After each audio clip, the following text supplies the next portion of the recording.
Sir এত সুন্দর design বার করেছেন, আপনি কি আগে আপনার কোনো অভিজ্ঞতা ছিল?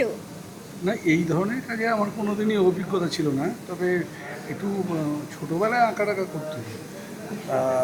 এই ইপক্সিটা আমি তো ফেসবুকে স্যারের বিভিন্ন প্রোগ্রাম দেখে ইন্টারেস্টেড হয়ে যাই, শিখি না। তা শেখার তো কোনো বয়স নেই, শিখতে দোষ কী, যেটা জানি না সেটা জানতে দোষ কী। অবশ্যই। হ্যাঁ, সেই জন্যে জানার আগ্রহ থেকেই যোগাযোগ করি এবং যোগাযোগ করে এখানে শিখতে এসেছি। দেখি যে স্যার যতটা। আপনাকে প্রথমেই একটা কথা জিজ্ঞাসা করবো, স্যার আপনার এজ কত? আমার 61 হলো। তো স্যার আপনার কি মনে হচ্ছে কাজটা কি খুব হার্ড ওয়ার্ক? মানে অনেকেই মনে করে যে কাজটা খুব হার্ড ওয়ার্ক। হার্ড ওয়ার্ক নয় আসলে, মনে করলে হার্ড ওয়ার্ক, কিন্তু যদি মনে করি যে কাজটা করা আমার দ্বারা হবে, তাহলে না হওয়ার তো কিছু নেই। কাজটা আমি এতদিন সুযোগ পাইনি বা যোগাযোগ হয়নি বলে করিনি, তা নাহলে আরও আগেই হয়তো আসতাম, এসে কিছু করে আরও একটু এগিয়ে যেতে পারতাম। কিন্তু অনেক পরে যোগাযোগ হওয়ার জন্য একটু হয়তো আমার তা নাহলে আরও আগে করলে আরও বেশি শিখতে পারতাম। বা অবশ্যই। হ্যাঁ। স্যার আপনার নামটা? আমার নাম স্বপন ব্যানার্জি।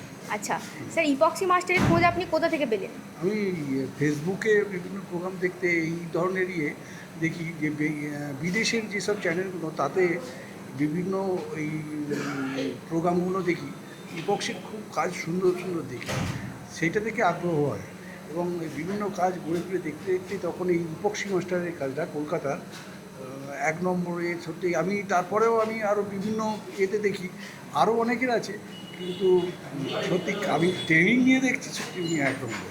কারণ আমি তো মানে এই কাজের ব্যাপারে কাঁচা মাটি ছিলাম, উনি যেটুকু হয়েছে উনি কাঁচা মাটিটাকে যেরকম রূপ দিয়েছেন সেরকম হয়েছে আর কি।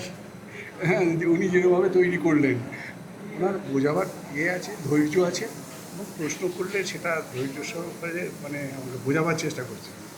এবং যখন করছি কাজ, কাছে এসে দেখছেন, এটা খুবই একটা মানে শিক্ষক হিসাবে ওনার একটা বিশাল ব্যাপার। হ্যাঁ, ওনাকে শিক্ষক হিসাবে পাওয়াটাও আমাদের সত্যি একটা ভাগ্য বলা যায়।